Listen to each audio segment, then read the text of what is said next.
Yep. Welcome to CHI's Existential Detective Fiction. We are currently in week 6, discussing Anguish and Nothingness and Sartre's Being and Nothingness. Before we get going, we'll start with a little review. Last week, we looked at Raymond Chandler, one of the masters of the art of noir detective fiction, who spoke of the qualities of the detective. We looked at how the style of writing transforms the prose of common people into poetry, how the plots provide predictability that becomes upturned by the unusual, how the detectives embrace their own justice, able to navigate between the poles of moralistic obedience on the one hand and nihilistic rebellion on the other.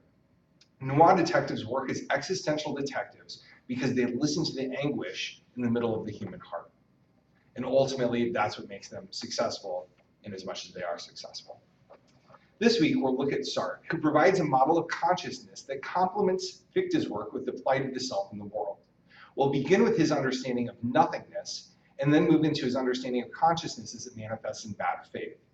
Throughout, we'll inquire concerning how do our rival desires for a status as subject and object, free and determined, merge to prevent us from authentically knowing ourselves and our world. Okay, so in a lot of ways,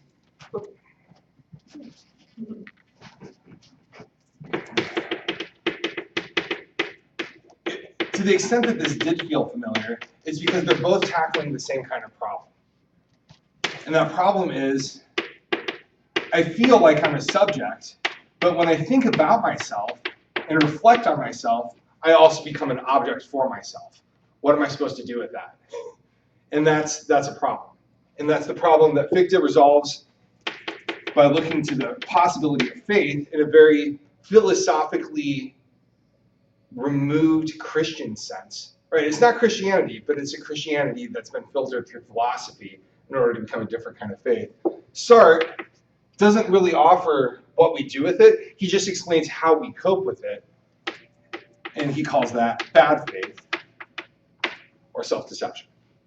So that's tonight's class. He begins his discussion of the origin of negation by discussing the nature of a question. Part of the work that an investigative detective must do, right? Each detective starts out with a question. Here's what Sartre argues happens when we ask a question. Page 58, quote, "Thus, in posing a question, a certain negative element is introduced into the world." And again, this is the origin of negation, so this is important, right? Where does negation come from? From questions. We see nothingness making the world iridescent, casting a shimmer over things. But at the same time, the question emanates from a questioner who, in order to motivate himself as one who questions, disengages himself from being. Sartre explains this in terms of being. Understanding being is that which is. Okay? We have that which is, and we have somebody who's seeing what is and asking a question about it. Sartre's insight is to say that the ability to abstract oneself from what just is, what appears, what manifests, to be able to ask a question already is a separation from being itself. It's looking at possibilities or potentialities or things that aren't there. Even wondering about a cause, how did this come to be this way, is already removing yourself from what is there. Does that make sense? Okay? A question looks askew at what is. Unmooring being's grasp over the world through the shimmer of nothingness. It's like putting sunglasses on, right? If being is too bright, if you put sunglasses on, you can see things differently. Not necessarily more clearly because it's tinted, but that tint, that shimmer over things, lets things come to be in a different sort of way that makes them more manageable. The nothingness is what allows is not to become possible. Questions require this negative element because they explore beyond what appears to ask about what's not present and what's not apparent.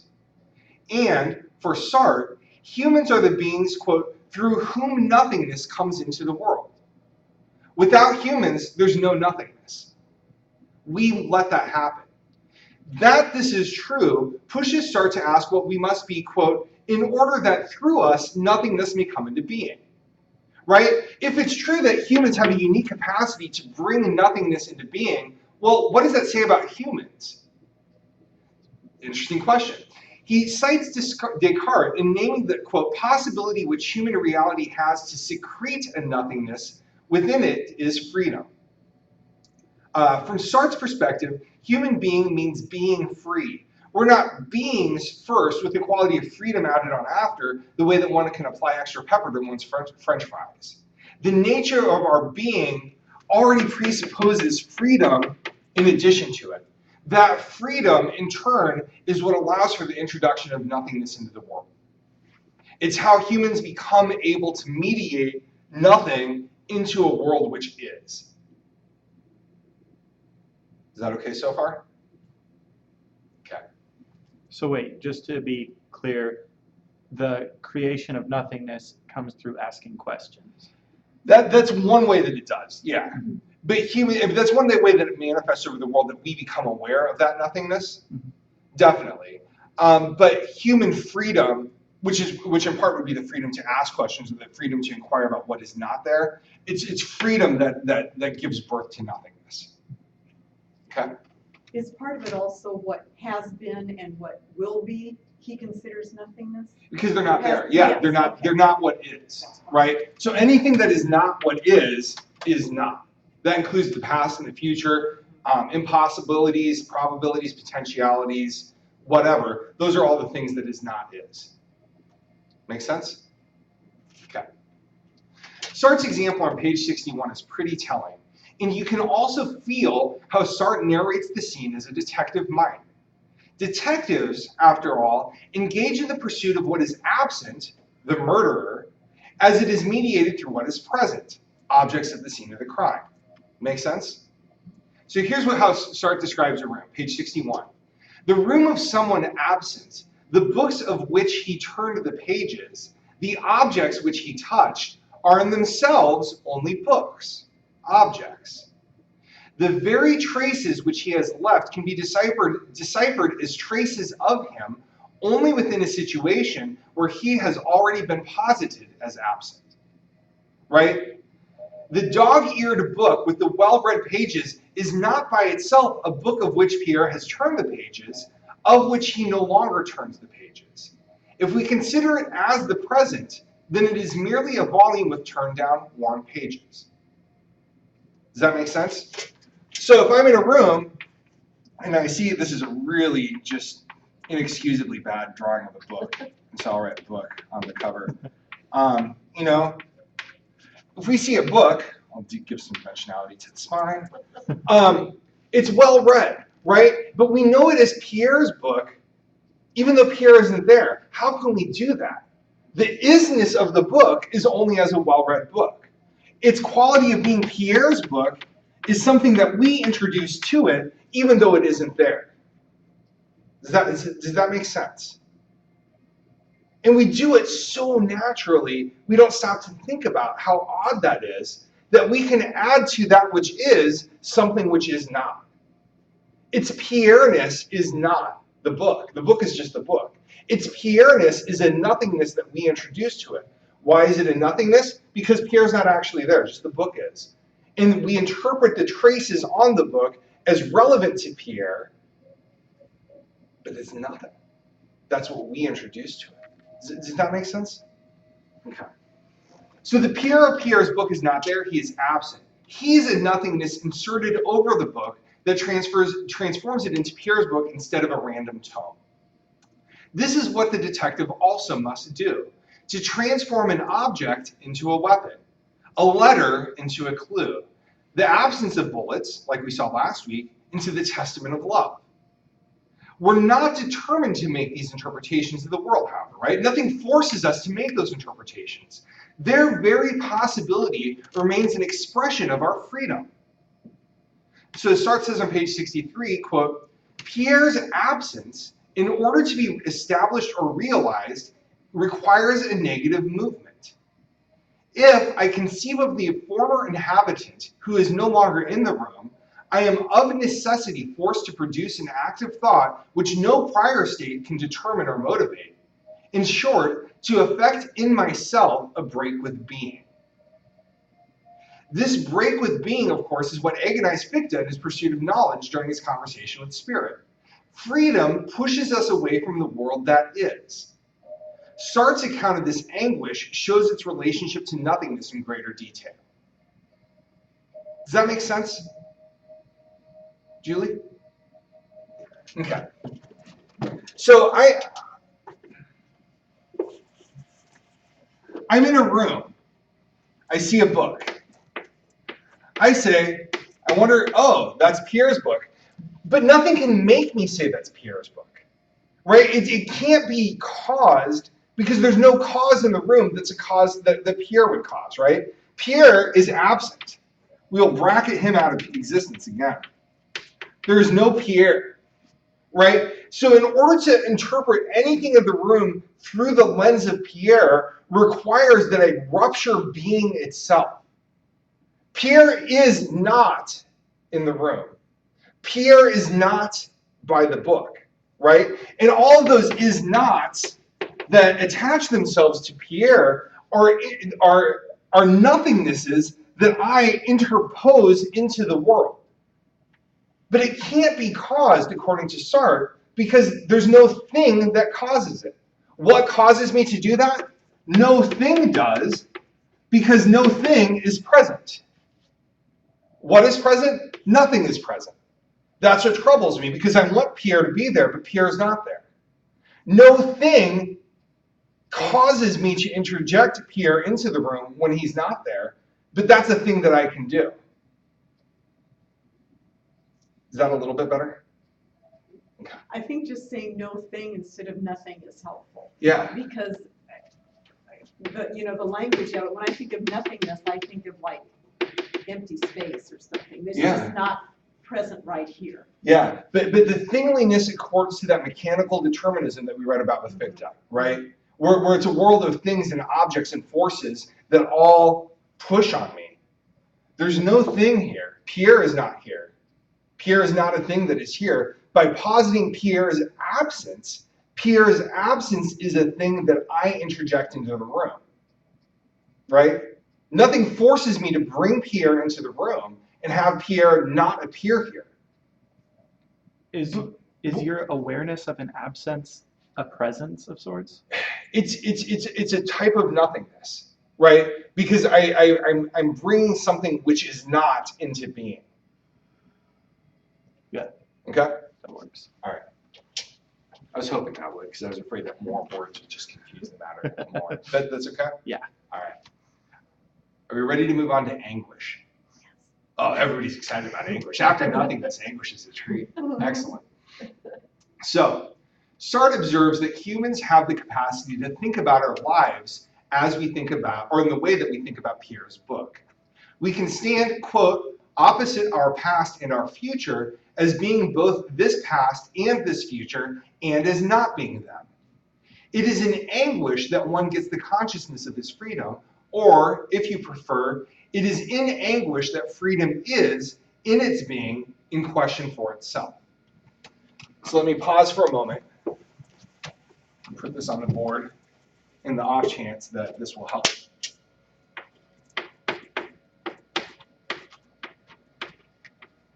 I'm going to make him confused looking.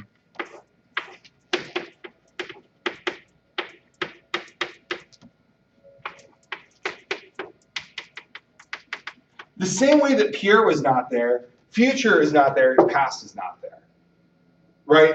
But what I can do in my consciousness is to bring past into being the way that I could bring Pierre into being. Is my past actually there? No, the way that Pierre is not actually there. Is my future actually here? No, in the same way not, right? But for Sartre, the way that I'm able to think of my past self or future self in time as an absent object that I can nonetheless think is similar to the way that I can think Pierre in relationship to the book. Future me is not here. I mean, future me is always becoming, but like the 10 minutes from me now isn't here yet, right? I have to wait for that. Does this make sense? Okay. So page 65, Sartre offers Kierkegaard's distinction between fear and anguish as an example of this.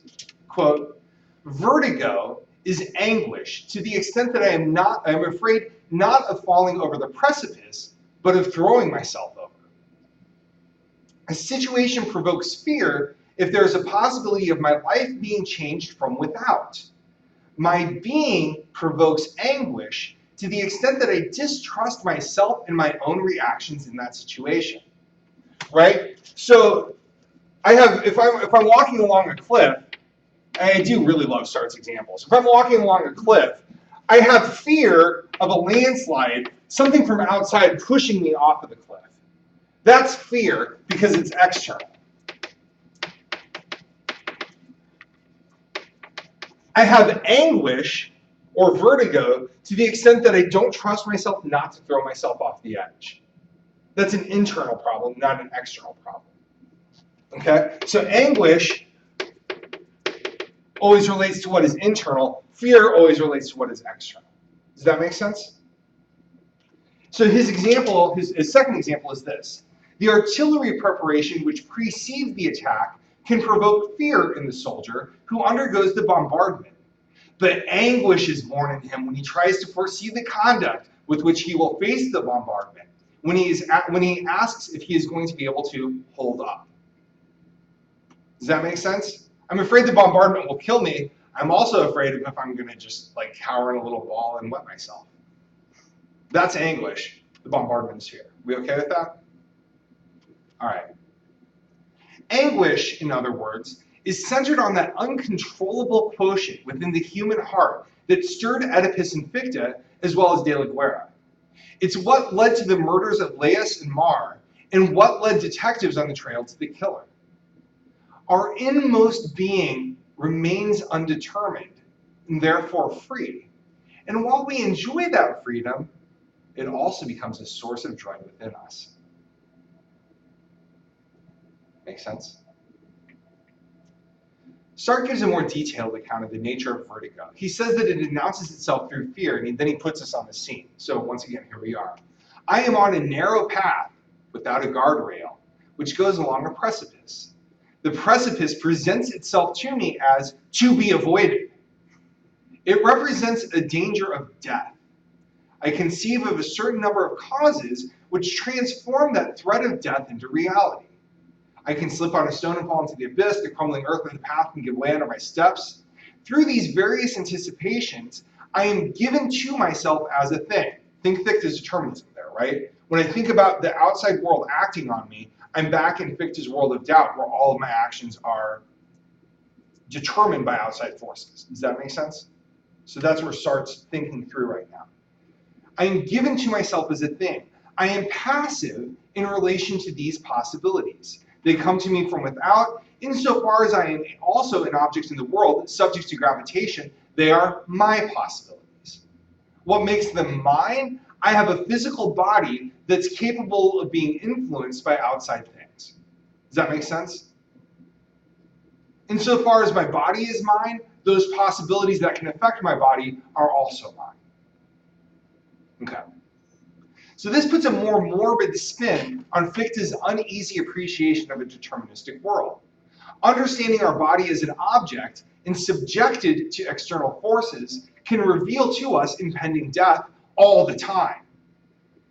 You know, and people who have severe anxiety problems face that all the time, right? Every step you take out the door is an invitation for death to seize you. But every moment you stay in the house is also a time that death can seize you, right? There's no escape from the surrounding world of your impending death all over. It's omnipresent. And of course that causes anxiety. That makes sense. All right, so Sartre continues, quote, my reaction will be of the reflective order. I will pay attention to the stones on the road. I will keep myself as far as possible from the edge of the path. I realize myself as pushing away the threatening situation. These conducts are also my possibilities, right? So in the same way that it could happen to me that I trip on a stone, I also have the possibility of avoiding said stones. That is my possibility as well. Does that make sense? And those are all nothingness. Yeah, right, because they're not what is, right? These are all future predictions or anticipations or things like that, all of which currently are not. My death falling from the precipice currently is not, right? It's a nothingness. It's just a possibility. It's not being, it is not, right? Continuing, quote, But these conducts, precisely because they are my possibilities, do not appear to me as determined by foreign causes, right? So my ability to look out for stones doesn't appear to be foreign to me. It feels more like mine than the possibility of stumbling, right? I don't think of myself as an object usually. It's more native to think of myself as the one who avoids the stones than that which trips on them. Returning. Not only is it not strictly certain that they will be effective, in particular, it is not strictly certain that they will be adopted, for they do not have existence sufficient in itself. And that's the problem. Put otherwise, my conduct is not a thing the way that a stone is. My behavior is not a thing that has the kind of being of a cliff. It doesn't have the stone's kind of reality. So, quote, no external cause will remove the dangers. I alone am the permanent source of their non-being. I engage myself in them. In order to cause my possibility to appear, I post the other possibilities so as to annihilate them. This would not produce anguish if I could apprehend myself in my relation with these possibles as a cause producing its effects. Does that make sense? Starting to not make sense. Okay, all right. So I'm looking out for myself. I'm on the cliff here, right? And I see all of these possibilities, and I posit those possibilities in order to negate them, right? So there's the stumble possibility. Oh, here's how I'm going to avoid stumbling. There's the tripping. I'm going to avoid tripping. There's the sudden gust of wind. Okay, here's what I'm going to do with that, right? So I posit those possibilities that I don't want only to be able to negate them. And that's still not anguish, because those would be acting. Yep. Okay. And so these are possibilities that I'm actively negating, and I know that I can negate them by behaving in certain ways. Anguish comes in when I realize that my behavior, my conduct, my choices aren't things the way that a stone is a thing, right? The world can act on me in very deterministic and determined ways. I don't act in the world in such a way that can be as determined. I do things I don't know why I do them. I don't understand why I make some of my choices. That's scary. Who I am and why I do things is really unknown to me. I don't know that I'll avoid the stone. Maybe I'll trip on it on purpose. Because I can't guarantee what my behavior is, because my behavior is not a thing. It is a not thing. It is nothing. Does that make sense? That's the anguish. And there's still the possibility that he could trip on the stone Sure. accidentally. Yeah. Oh, yeah. But it crosses over to anguish when he doesn't trust his own deliberate action. Okay. Yeah. Because your behavior, who you are, yourself, is not the kind of thing that a stone is. It's not a thing. It's a nothing. Is anguish specifically related to yourself in that way? Yep. As in, yourself is the number one thing you can't trust? Anguish is always related to not knowing how you are going to be or how you are, those kinds of questions. All right. Page 66, quoting again. At the very moment when I apprehend my being as horror of the precipice, I am conscious of that horror as not determinant in relation to my possible conduct. That's anguish, right? Like my whole being is horrified at the prospect of falling off the cliff. And I understand that being horrified about that doesn't mean I won't do it. And doesn't mean that I won't cause myself to do it. That's anguish. Does that make sense? This is a problem. How I react emotionally to a situation is no guarantee of how I will react physically to the very same situation. I'm free to do otherwise. That's anguish. Sartre explains that this anguish becomes possible through nothingness. Quote, I am not the self which I will be.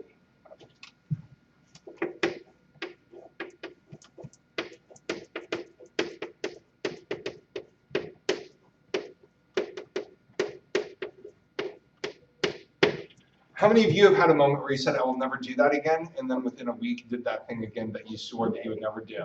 Does that sound familiar? You are not the self you will be. That's the problem. So there are three reasons why that he lists. Number one, I am not that self because time separates me from it. That makes sense, right? Number two, I am not that self because what I am is not the foundation of what I will be. Right? It's not like what I'm doing now or what I'm thinking now or what I'm deciding now really has any bearing on what I'm going to decide in 2 weeks at all. Right? It's not like it's this stable, structured edifice that commands me to behave in certain ways just because I'm making them up now. It has nothing to do with that, right? Who I am now is not even a foundation of what I will be.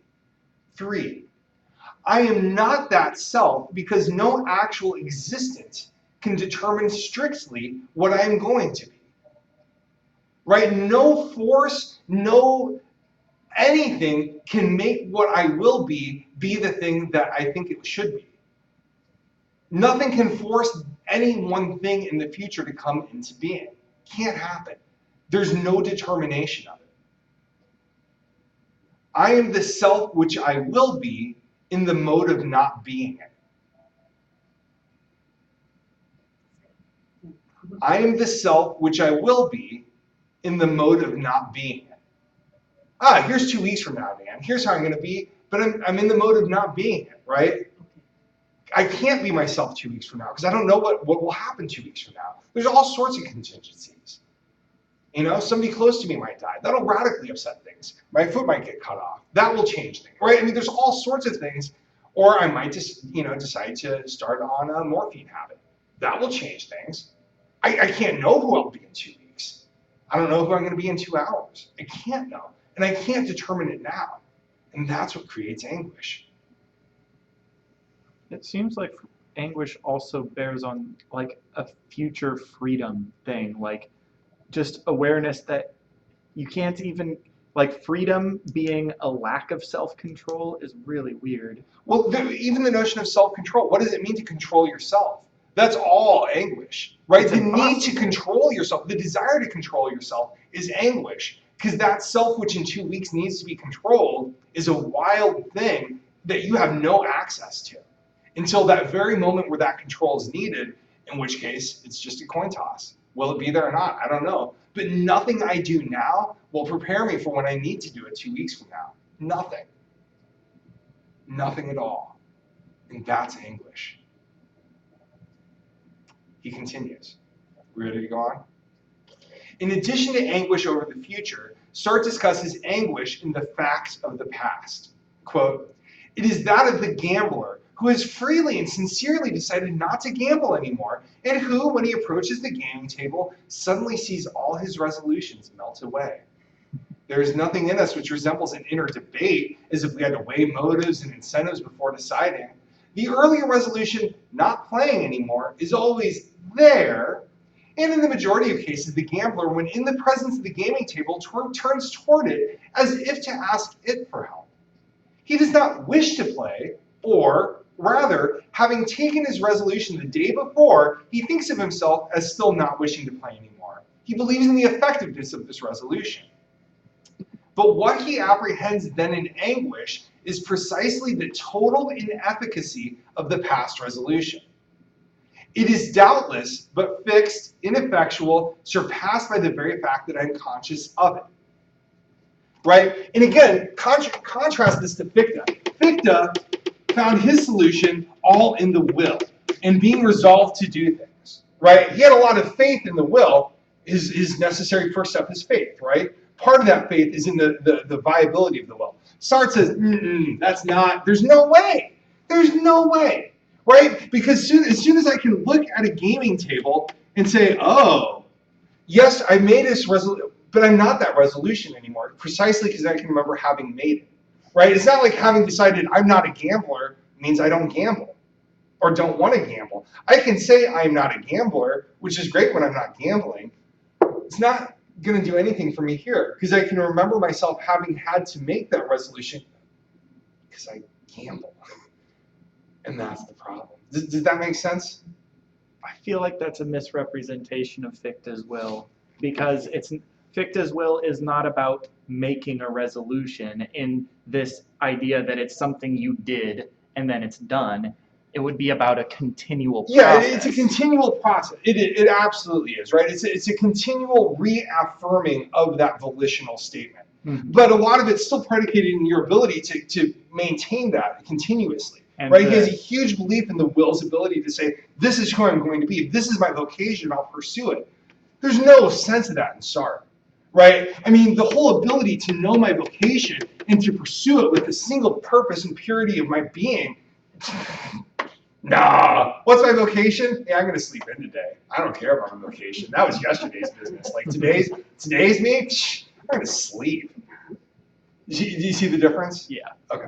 And the detective in last week's thing could go out and, murder a deer tomorrow. Oh yeah, yeah. I mean, I'm not that kind of person so far. I don't know. Okay. In other words, because the gambler is able to conceive of the resolution, as such, it means that it's not part of him. It is, quote, the permanent rupture in determinism. It is the nothingness which separates him from himself. After having patiently built up barriers and walls, after enclosing myself in the magic circle of a resolution, I perceive that nothing prevents me from gambling.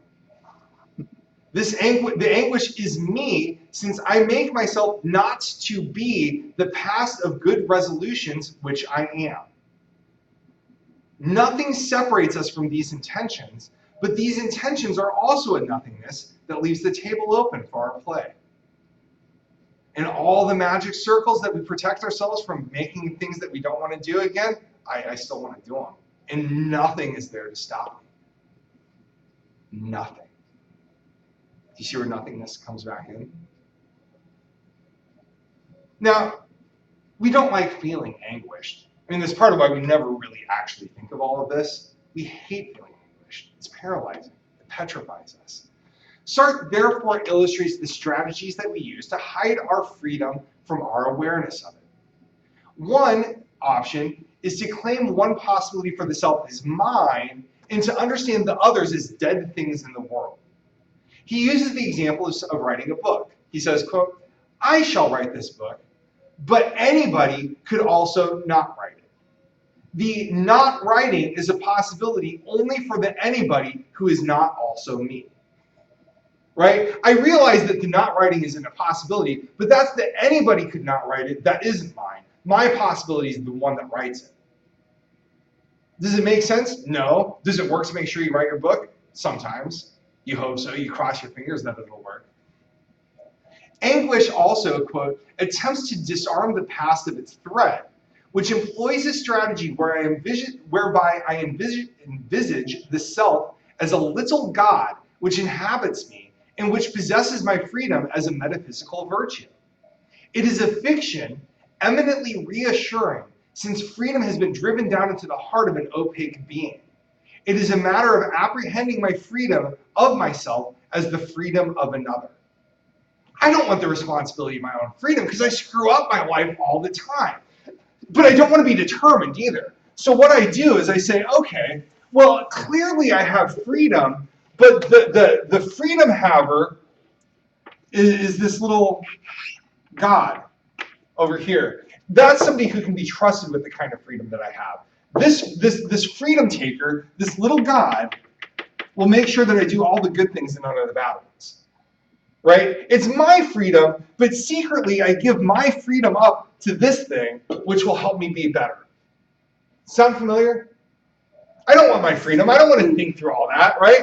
I mess it up. So my freedom will be overtaken by my understudy, little god, who just does the good things that I should do. And so that's another strategy. It's a fiction, and it reassures us that we won't screw our own lives up too bad. Sartre once more treats this as a fiction. Also, it's the creation, or a third thing that we do, is to create a permanent personality that's in charge of what I do at a level comparable to what allows me to recognize my friend Pierre when I see him after a separation. Right? Haven't seen Pierre for a couple weeks. Whoa, I recognize Pierre. There he is. How do I know it's Pierre? Because I recognize him, right? In the same way, Sartre says, we create a self. Like De La Guerra's, like, I'm not a deer killer, right? And I can recognize myself because I didn't kill a deer. I must still be me, right? I'm doing all the things that I know that I do. That's still me. As soon as I deviate from that, oh, that wasn't me, right? But this whole sense that I have a me that I am is a fiction. I don't have a me that I am. I just do stuff. And I do stuff in the is of a now that has nothing to do with the choices I've made in the past, and which probably may or may not reflect any choice I make for my future. All I have is an I and a now. But it's really comfortable to think of a me in the past that helps me understand the kind of thing I do. You know, it's not a question of what would Jesus do. It's a question of what is my me done, right? And that helps me determine what I should do now sometimes. Like, oh, I don't want to do that again. I'm not that kind of person anymore. Or, yep, that's the kind of person that I am. But we use our past memories as a way to pretend that there is a me that directs us, the way that little God directs us. There's no me. There's nothing but freedom. It's terrifying. So the problem with all of this is the fact that our flight from anguish is generally successful because we're not ceaselessly in anguish over our freedom. This means that, quote, I flee anguish in order not to know, but I cannot avoid knowing that I'm fleeing.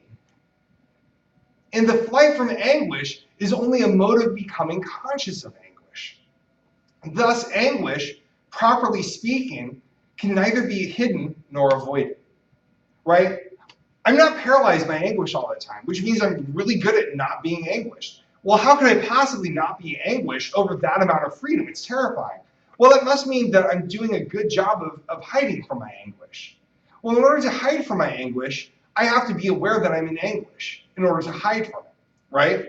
So I'm always aware that I'm in anguish, but I never feel it. Well, that's kind of weird.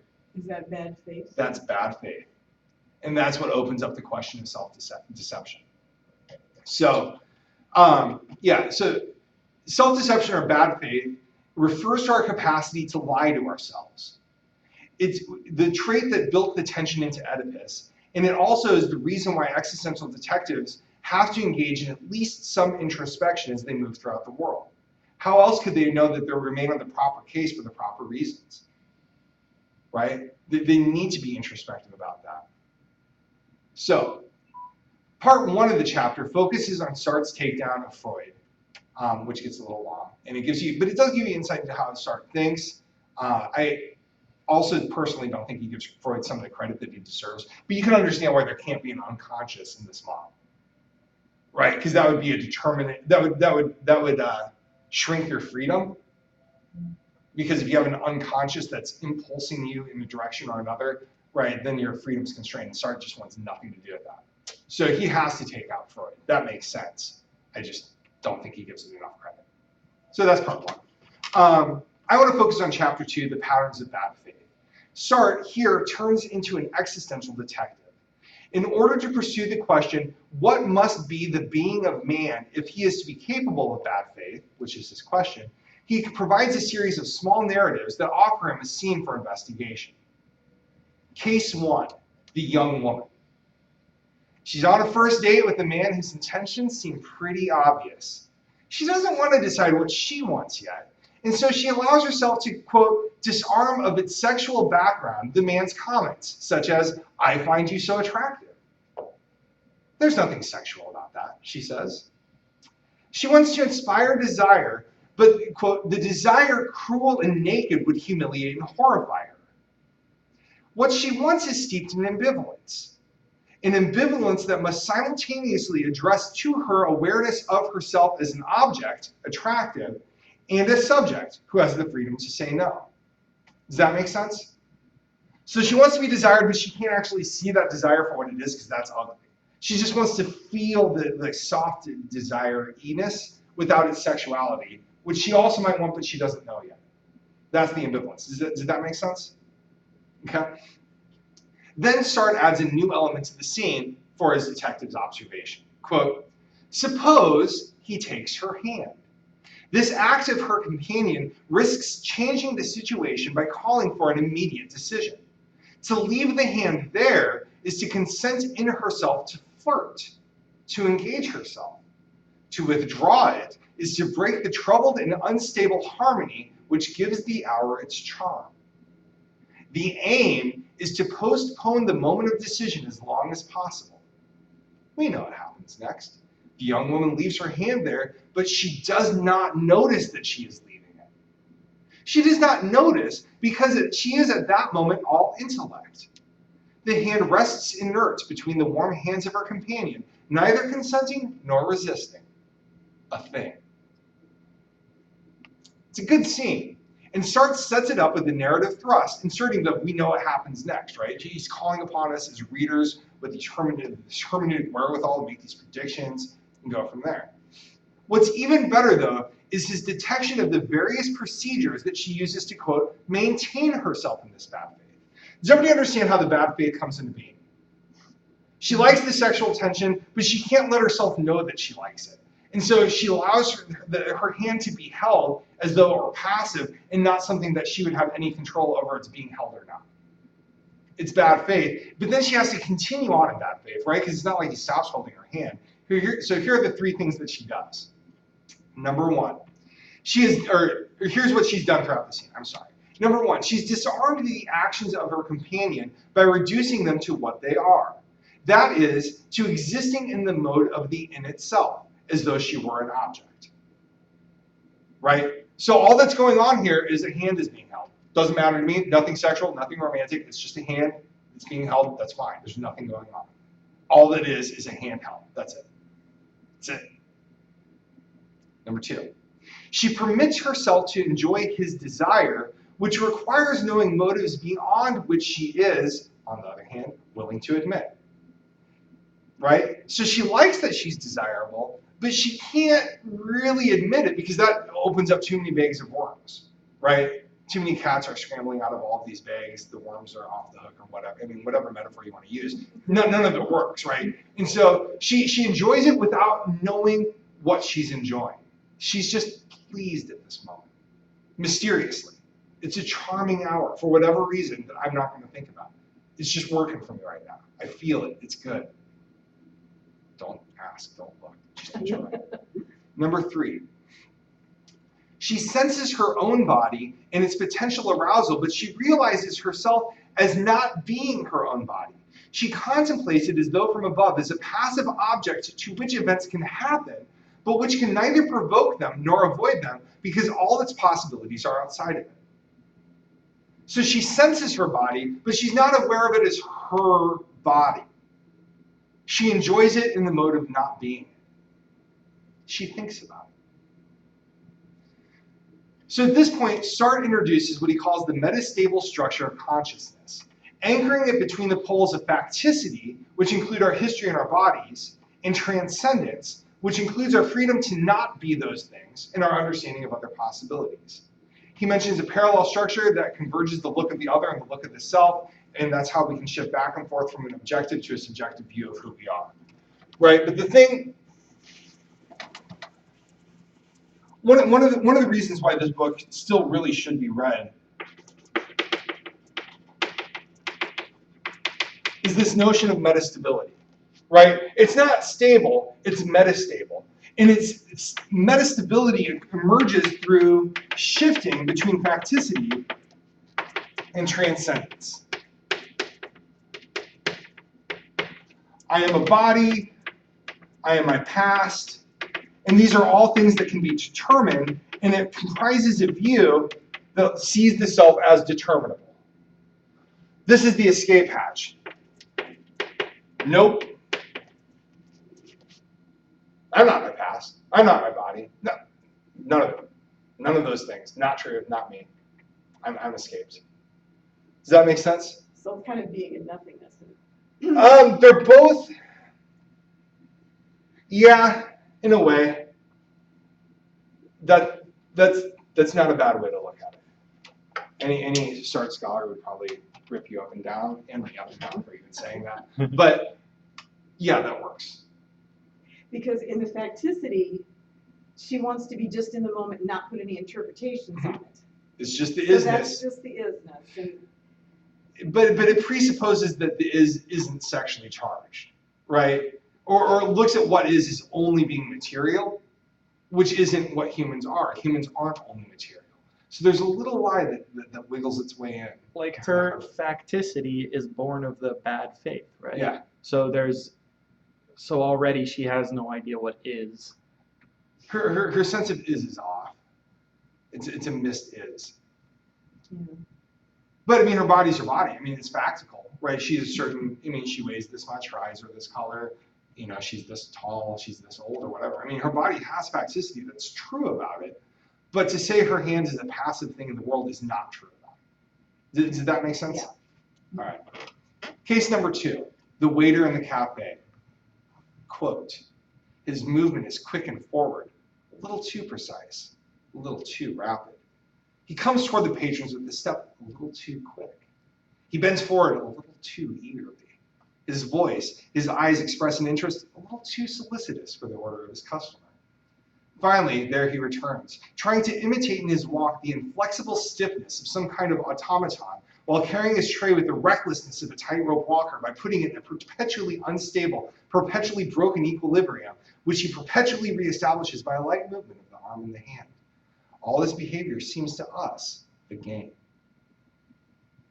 Again, he describes the waiter as a narrator describes a character, right? Using emphatics that draw attention to everything that's just slightly off about the waiter. Sartre, once again playing a detective, renders his verdict. Quote, he's playing at being a waiter in a cafe. There's nothing there to surprise us. The game is a kind of marking out an investigation. This obligation is not different from what is imposed on all tradesmen. Their condition is wholly one of ceremony. A grocer who dreams is offensive to the buyer because such a grocer is not wholly a grocer. Except in Iowa City, where every bartender is also an aspiring novelist, poet, or some such, right? I mean, then, like in Iowa City, there's the escape clause for some of that, but that's not afforded universally at all, right? Sometimes you just want your auto mechanic to be wholly an auto mechanic and fix your car, right? Society demands that he limit himself in his function as a grocer. Does this make sense? Okay. In other words, instead of being himself, the waiter plays a character, a good one, which is that of a waiter who has no qualities other than being a waiter.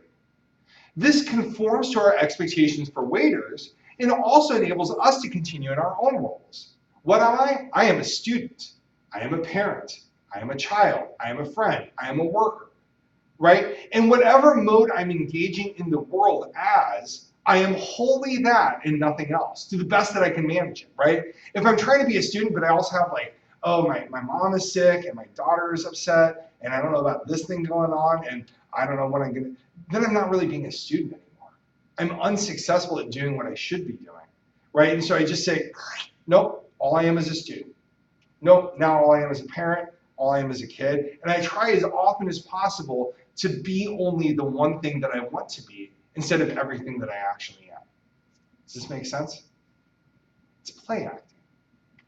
In a parallel situation, so we play the role that we're assigned and thereby artificially constrain the nature of our freedom, right? So if I am here as a student, all the things that are not student are not possibilities I can pursue because I'm just being a student, right? I'm just here to learn. I'm just here to read and write and think. That's it, right? And so I don't have to think of my freedom to not do the student things and to actually attend to the other worries and occupations I have. No, I shut those aside, limit my freedom. I'm only a student right now. This is a component of metastability. Yeah, well, it's bad faith, Mhm. right? It's a way to avoid anguish that would arise from having the freedom to actually be preoccupied about all these other things. Because that'd be too much, right? In a parallel situation, from within, the waiter in the cafe cannot immediately be a cafe waiter in the sense that this inkwell is an inkwell or the glass is a glass, right? A waiter or a music stand is a music stand, right? A waiter is never a waiter the way that this is a music stand. In another one of my favorite lines from him, he says that objects like this exhaust themselves in their being. The waiter does not exhaust himself in playing the role of a waiter, right? There's all this other stuff in the periphery that's just barely managed to be shut out for now. A waiter is not a waiter the way this is a music stand.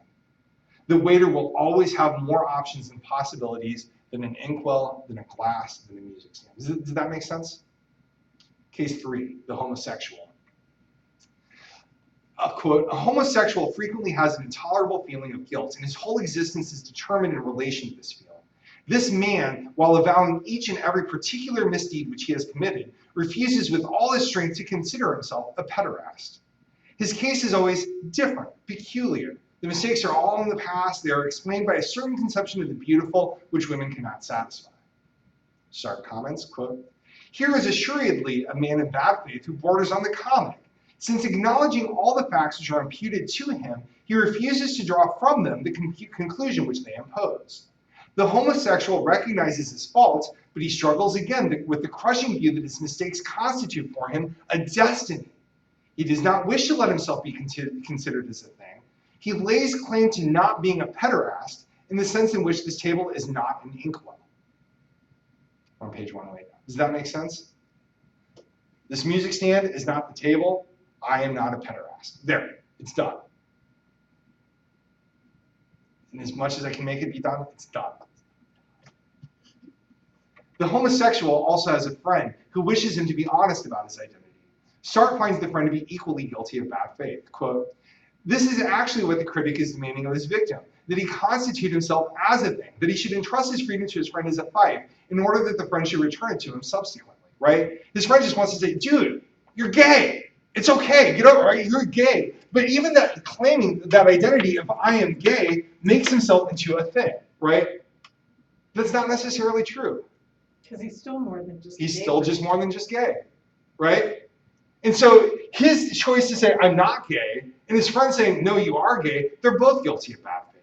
Because he's neither gay nor not gay in the way that they're trying to make him be gay or not gay, which is in the way that the music stand is or is not a table. But in this like sort of compartmentalization of bad faith where we pick little pieces of identity to have or not to have, it's like the idea is that gayness is crushing down on whatever remains of this poor guy's identity, as fluid as Sartre would say that is, or as But we have no identity. Remember, the whole notion that there's a me that I am is already a fiction.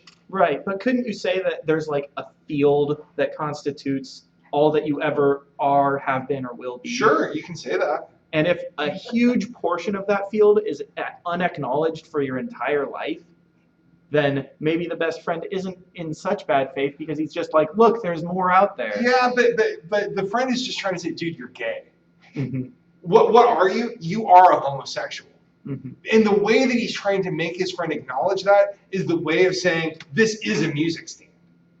But being gay is not the way that being a music stand is being a music stand. Mm-hmm. Right? And that's Sartre's problem with it. I mean, sure, his actions are consistent, and that's why he says it's comic, right? If you keep having sex with men because you don't find women to be attractive, you can't say that I'm not a pederast, right? Like you can say that, but you say it in bad faith. But the friend who wants to say, no, here's your gay identity. You better, sign up, here you go. Like you're gay, just admit it. Still in bad faith. Because it's still trying to fix an identity. We have no identity. That's the problem. To say that you have an identity that you are, bad faith. So if he didn't insist that he wasn't gay, would that please Sartre? I mean, but because it's like he can't win if you don't have an identity. Well, if these why? are just isolated. Although the only reason we need an identity is to limit our freedom, because we're scared of what we'll do at any given moment. Right? It's convenient. It's a nice fiction, but any sense that you have an identity who is you, get out of here. You're just lying to yourself. There's no you. But Sartre seems to want him to say that there's a gay you because... No, he just wants to... The man and his friend are both in bad faith, right? Right. Because they're both trying to figure out what the identity is. They have a difference about what that identity is. The guy says, I'm not gay, and the friend says, no, you're gay. But they're both presuming an identity. But the whole concept of having an identity that you are is flawed. The friend embraces, or the guy embraces his transcendence, right? He has the freedom to not be gay at all the time, right? Oh, I've done these things in the past. My body's done these things. That's not me. Nope, not going to do it. His friend's looking only to facticity. Neither of them want to embrace the anguish that he has the possibility of having sex with men all the time, and he doesn't like that he has that possibility, but he also likes that. But he doesn't want to know that he likes that, so he tells himself that that's not right. It just gets all jumbled. But that's the problem. So what would be good faith for him? To live in English. Yeah. I mean, he has, I think, one sentence, maybe two sentences about good faith in the entire book. If you go to the index and look up good faith, there's literally like one or two sentences, only for him to say that it's impossible. Okay, so he thinks it's... Yeah, I mean, you can't do it.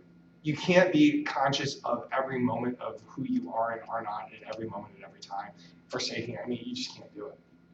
I mean, imagining like how severe the sort of like mental gymnastics of the man who says he isn't gay is doing. Oh, but people do that all the time. I mean, it's not that much Yeah. different than being, I'm a cafe waiter, Yeah. right? I'm a good person. Like, whatever you want to say you are or aren't, same thing. But there's a certain amount of danger in trying to escape that bad faith. The amount of anguish that piles up on you. Yeah, I mean, it's always easier to have bad faith, totally, right? I mean, that's why everybody's in bad faith. We're constantly engaging in self-deception, all the time. Because our freedom is too horrible to bear. It's paralyzing. It's anguish-inducing. It's just easier to be done with it. Implications, 3 of them. Number 1. Sartre presents us with the quality of nothingness that grounds our ability to question. A nothingness that gives rise to anguish, and then to the necessity of self-deception or bad faith. His description of the way that we present nothingness into the world is fascinating, though, I think, especially for existential detectives, right? I mean, so just that opening notion of how questions shimmer a nothingness over being, it's a really interesting way to think about what it would mean to be a detective, or what it means to engage in humanist inquiries, right? We interject nothingness in the world all the time. It's quite fun. Number 2. I hope to have shown the way that philosophy can function as a detective story, where a scene is presented, a character portrayed, a mystery or paradox presented, and a solution found. As is common among the existentialists, Sartre is more literate than the average philosopher. I mean, Sartre is also a playwright and a novelist and a short story writer. People have varying opinions on how good of one he is, but he did. I mean, he was interested in literature. He won a Nobel Prize. Well, I mean, there's that. I think it was for nausea primarily. Yeah. No, it's far better than that. Anyway, I mean, but he is literate, right? He understands character. He understands how these things work. And so he's better reading for that than a lot of philosophy. Nonetheless, you can look at philosophy as engaged in existential detective pursuits. Does that make sense? Number 3. I also hope to have shown more of the territory that a good existential detective must explore, the ways that we're able to deceive ourselves about ourselves, the quality that makes the nature of our being such a mystery to us. Fichte's solution to this problem was faith, again, allowing one's will to act, to guide one's actions in the world and fuse the transcendent and factical realms, right? For Fichte, this becomes fused together by will. Right, there's the transcendent and the factical. Will merges them together to create a better world. Sartre's interpretation takes the opposite approach. For him, the fact of nothingness means that we're really neither free nor determined, but that the faith that lets us conveniently shift from one to the next is false. It's not our friend. Oh, it's our friend. It gets us out of anguish, but it's not true. It's not real. It's just another lie. Questions?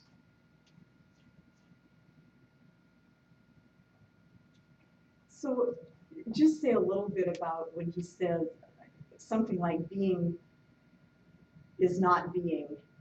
Is that what you were talking about at the beginning, that by the time we pose any kind of question, we've taken ourselves out of being? Yeah, we've interrupted the order of being in order to insert a nothingness into it, right? So my asking a question presumes that I'm not part of the being that is, that lets me have a critical distance from it that allows the question to appear. Okay. Right? So here's the is, right? We're in the room together. If I'm going to ask you a question about the room that I'm in, I'm outside of it in order to ask about what's in it. Does that make sense? Yeah. And that's the nothingness. Is that nothingness sort of presents itself as like like a hesitation or something. You see what I'm saying? Where if you could just act all the time, then you would be able to be in the world. Sure, I mean that's what waves do, or trees, right? Mhm. Trees are always growing, they're always blowing around, whatever, tumbleweeds. I'm not sure what you'd say about animals. I don't think animals. I think animals would act because they don't have. Humans are unique in inserting nothingness into the world, so animals don't, right? Animals don't ask questions; they just act. Well, that's what Descartes would say. Right, and Sartre follows him on that, I think, to a large degree. I mean, Heidegger even thinks that to a certain extent, in as much as he calls animals worldless, right? Animals don't have nothingness, so they just act. And that's all they have. But we don't do that. Like a squirrel never unsquirrels, right? And a squirrel never puts on the air of being a squirrel in order to squirrel about. The squirrel just squirrels, right? That's what the squirrel is. The squirrel is never anything other than a squirrel. The way that the music stands nothing but a music stand. Humans are all sorts of things that we're not. And we do that to ourselves all the time. Mhm. Other questions? I don't get why he bothered to write it, you know? Compared to Fichte, who's like, don't worry at the end of it. Like, how can you read Sartre and believe what he says and not just like want to die? Well, because you don't want to die. Death is a possibility for you, but it's not the only possibility. The you that wants to die is just a artificially constrained you that's borderline suicidal and whatnot. I mean, that's not all of you. You also want to live, you also want to do this and that and this and that. But yeah, it's horrifying to think about freedom. And I think that's why it's really important to read, even though it's not always pleasant to read. Because I think he's the best advocate for freedom and why freedom is something scary. But there are political ramifications to that too. I don't know what I will do. I don't know what other people will do. I'm scared of everybody who isn't me. I'm also scared of myself. And the police state seems really, really comfortable, given the amount of anguish that I face otherwise. Mhm. Which is just placing a lot of bad faith in the government system of any kind. Mm-hmm. Oh yeah, it just shifts it, right? Mm-hmm. It allows me to pretend that in being controlled, I have no say over things, which is convenient for me because I'd rather not have say because that lets me feel freed from needing to worry about things. But the absence of freedom, it doesn't really negate because I always have the choice to be thrown in jail, to do things that the law says I ought not to do. Mhm. Is it fair to say that anguish is worse than fear? Oh yeah, absolutely. I mean, there's no question about that because anguish is what I do to myself, and that's why it really hurts.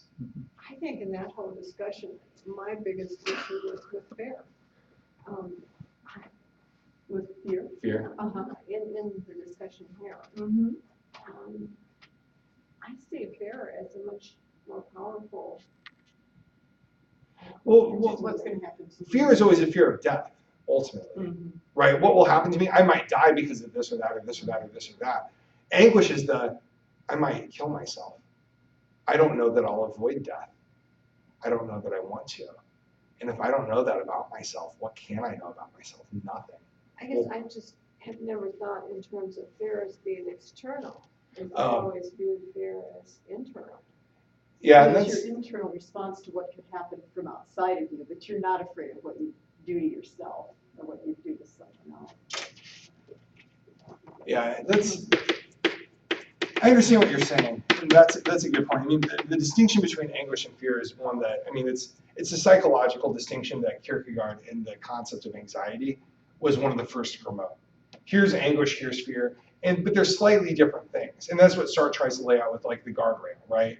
Like fear is, oh, I might trip and fall into the precipice. Anguish is, I might jump, right? And they're two very different orders of fear. And that's why I was trying to say, this one, I can choose to annihilate those possibilities, right? I have fear in order to negate them, right? I'm afraid of what might happen to me in the world so that I can act to not do the things that would put me in danger or put me in harm's way. Anguish is what I can't control. My fears have been anguish, and I've been calling them fear. Well, and that might be Just true.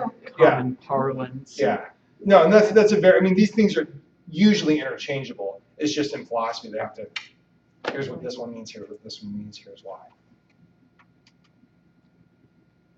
Well, the other thing that I just was disgusted by Sartre is, the example with the woman, like, just, take 50 years of female stereotypes that we've tried to fight against. Just lay them all out there in that one example. Yeah, well, I mean, it was written 50 years ago. So, Yeah, that's true. It's very much of its time. But it's also something that happens. I mean, not just to women, but Yeah. like anybody in that situation, male or female. But it kind of made it sound like the man wasn't as bad a faith. Oh, no, he just didn't analyze it. I mean, it was just that position of wanting, why would I want to be in that position? Well, because I have these complicated sexual desires that I have ambivalence about. And I mean, to even open up the door of the possibility of a woman's sexual desire, it's pretty edgy for her. Well, That's true. I would say also that there's like an incredible amount of like political presupposition that goes into Sartre's writing, where he's like, obviously the reason this woman doesn't acknowledge her fears have to do with a society that is relentlessly oppressing her and telling her this is not allowed. And he just like, that's all implicit in his writing. Yeah. Well, and there's a middle class bias too. That I mean, there's a lot of freedom that white middle class people have in France that the Algerians don't. Yeah. Not all possibilities are open to all people in the same ways. Everybody still has anguish. Everybody still has fear. But his examples are very, very bourgeois. I mean, the cafe waiter, the girl on a date, the petter. I mean, they're all people who can afford to luxuriate about anguish, who aren't worried about survival. Right. So, next week's Freud.